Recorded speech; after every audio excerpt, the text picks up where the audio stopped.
much read about Spyro the Dragon for quite some time now, and I feel that this question of introductions in open worlds lays the groundwork for the matter.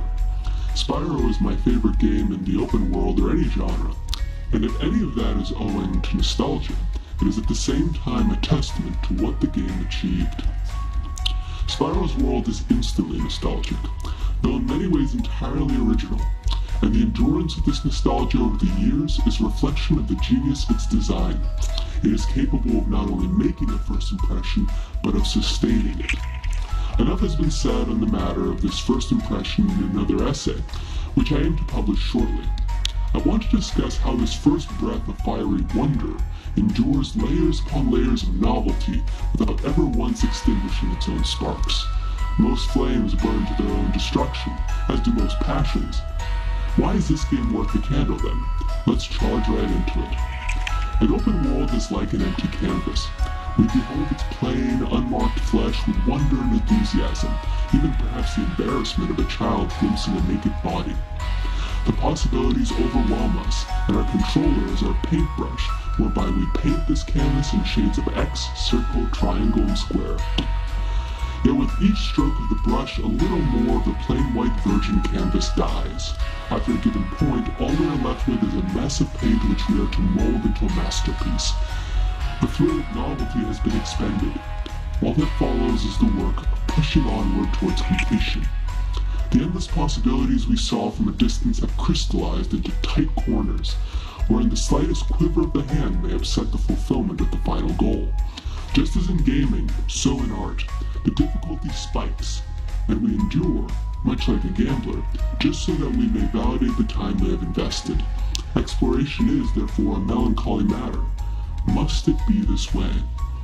Not so if we experience the process not as loss, but as an acquisition. Each gem found is a gem that may no longer be found, but it remains a gem, and a gem in the pocket of our wings may be worth more than a gem in the distance, granted that we have a customer who prizes it as much as we prized finding it. Enter the balloonists. Yoko Taro explains his strategy for developing NieR by illustrating a circle within a circle.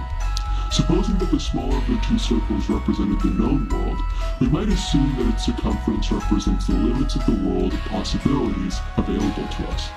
For Taro, the moment that a game becomes ecstatic is a recognition that what appeared to be a small world is much larger. If he lacks the funds and time to build this larger world, he makes the first impression smaller. Even if the world is rather tiny by established standards, it feels sprawling when it sprawls, and that is when the fabric tears between the small world and the larger one. We see beyond what we perceive to be a limitation. In the Monkey Island games, this happens whenever we leave the first island that serves as a setting for the game's exposition. In the Jak and Daxter games, this happens when we climb a fortress that appeared from a distance to be mere decoration. We have consigned this possibility to the horizons of fantasy, going about our business, and then all of a sudden, we look up from the top of the tower, or in the sequel, we look down from the bridge to the Baron's palace, and we see just how far we have come. Even to this day, gamers gush over such moments in God of War and Shadow of the Colossus. In Sonic CD, we begin by exploring yet another palm tree level, but then Sonic's path blazes white, the action pauses, and we teleport into an alternate version of the same level, but set in either the past or one of two futures. This technique remained to be developed as effectively until Crash Bandicoot 4, It's About Time, and Ratchet and Clank Into the Nexus, both very recent installments to classic franchises in the genre. In Spyro the Dragon, the inverse effect is sometimes created. An environment that at first appears sprawling is bordered by invisible walls, which at least give you the courtesy of ornate fence posts, and an animation when you charge into them. But this sense that if only Spyro were strong enough to charge through them or to fly over them, we could explore what lies beyond, makes the game world feel more immersive rather than less.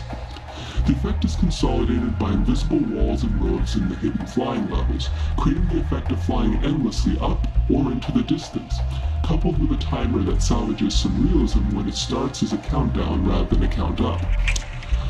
On land, this dragon's natural enemy is water, at least in the first title, which shall remain my focus here. So long before he plummets from a floating castle in the sky, he can drown by going for a swim. The artisan's home is mainly landlocked and bordered by glorious medieval architecture, as are many of the levels you can access from this homeworld. This all makes sense, of course, and it cements this world as being both a kingdom and a training world, within whose cloister young Spyro can receive his first instructions. Aside from a mostly unimposing pool, the only water we encounter lies at the end of an angling corridor which opens up and out to the bright blue, all-too-tempting ocean. The cavernous enclave merges with a small pier atop which stands a strange man wearing a bandana over his mouth and what appears to be a pilot's mask atop his forehead. He waves at us with gloved hands, and one cannot help but to associate him with a colorful hot air balloon floating behind him. This is what makes Spyro work. Suppose I gave you only 1 cubic foot of canvas to work with, or maybe 1 square foot, I should say. You would not expect much to come out of it, but you would appreciate the challenge, drawing inspiration from limitation. Yet I've hinted that once you finish your first painting, you may paint another. You've submitted this painting to me, and I hand you another blank canvas upon which to work, this time larger and of even finer material, or leastwise different texture. Upon completion of the second painting, you receive a third, and if you flip it over, you will find a new tube of paint nestled in the frame, a color you've not yet seen or used. This continues for a total of 6 canvases, and by the last canvas you have mastered more colors and techniques than you'd originally hoped to use or learn. Combined, the canvases amount to little more than the size of your desk. The craft lay in their presentation over time. This strategy of truncated presentation, whereby a sprawling world in 3 dimensions is presented as a linear succession of installments, is at the heart of Insomniac's early genius. And since the first Spyro, the developers have had an uneasy on and off relationship with the device. No more needs yet to be said of Spyro's sequels and successors. Suffice it to point out that balloonists have mostly vanished since its debut title, and they are so sorely missed that I would play the game again only to see them, though I would not only play the game to see them. I even named one of my own original characters after the one in Peacekeepers, and yes, I can name all 6 of them in order, despite their similarity of appearance and personality, and I probably think of them unconsciously each time they share a name with a character from Better Call Saul. What do the balloonists do? In short, they give you your next canvas. They also take the previous canvas away. From the outset, Nestor the Dragon instructs you to free 10 dragons and then to find the balloonist who will transport you to the next world. Spyro does not appear very interested. He is looking for Nasty Nork. When finally we find Marco the balloonist, he tells us that he feels bad for all the dragons locked in Crystal, and he will only take us to a place called Peacekeepers when we've met the original quota of setting 10 dragons free. We explore the Artisans world, traveling from the hub world to its neighboring castles and back, until finally the quota is met.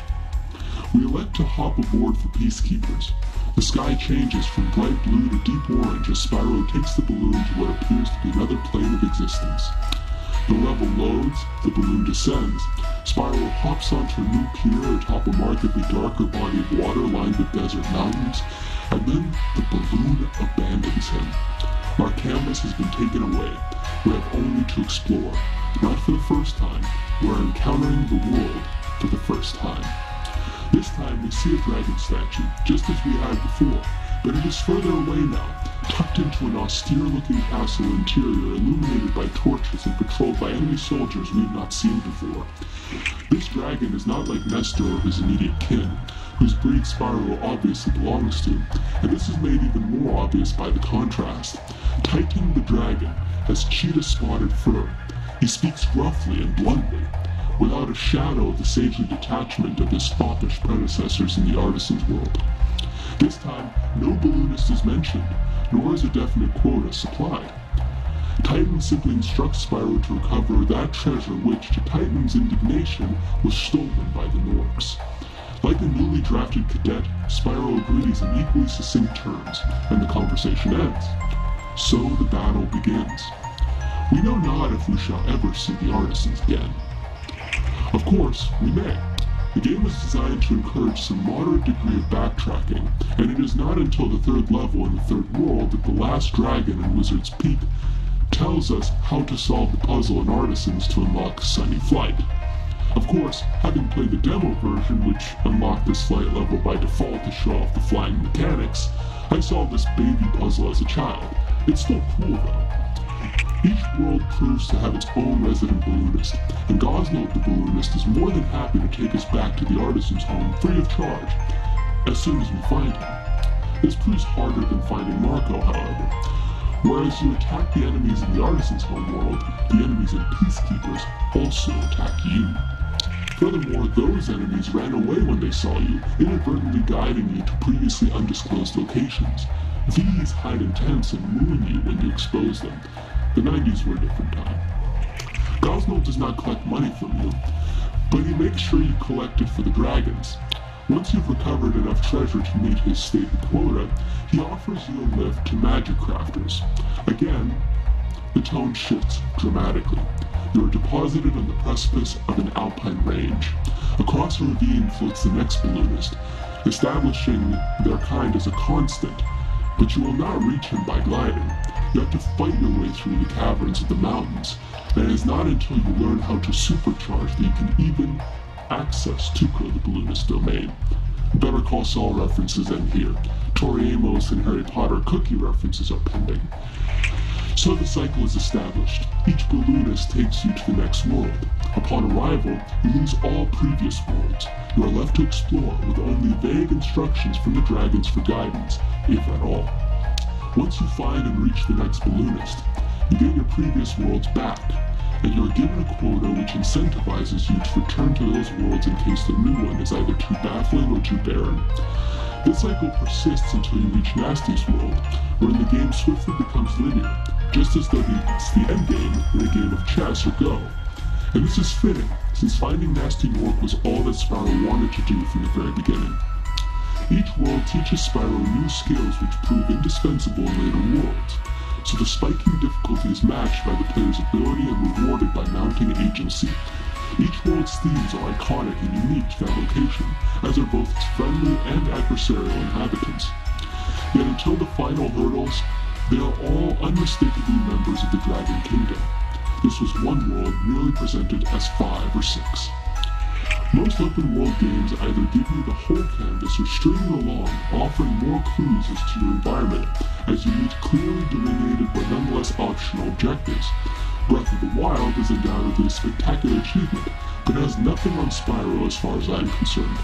The balloonist cycle succeeds in mitigating and all but eliminating the governing tendency that characterizes open world games as being depressing, the inevitable trade-off betwixt novelty and agency. For every mission that Link accomplishes or every Colossus that Wander dispatches, there is one less mountain to climb. Spyro might easily have fallen or glided into the same rut with the game's collectathon mechanics, but I do not often feel that way upon replaying it. While exploring each world mitigates novelty for agency, that agency is justified until the last world by the looming promise of an even greater novelty to come, set against the backdrop of an imminent danger that reflects the greater conflict and prepares us for the final battle. Once we finally arrive at Nork Nexus, it's okay that it's no more than a metallic island lined with portals that must be unlocked in order. We know that this is what the adventure is all about, so we expect no pretense to non-linearity in the closing act. Yet should we feel we are not yet ready, Hack the Balloonist is waiting right there on the pier for us, ready to take us back to explore what's left of the previous Dragon Kingdom secrets. Even when Spyro finally sticks it to Nasty Nork, there's plenty of treasure to be found before we can open the last mechanical dragon's head and take back the remaining 2,000 treasure Nasty stole from us. These bonuses are hinted at from the very first cutscene, and finally reaching the unreachable is what makes Spyro the Dragon an epic.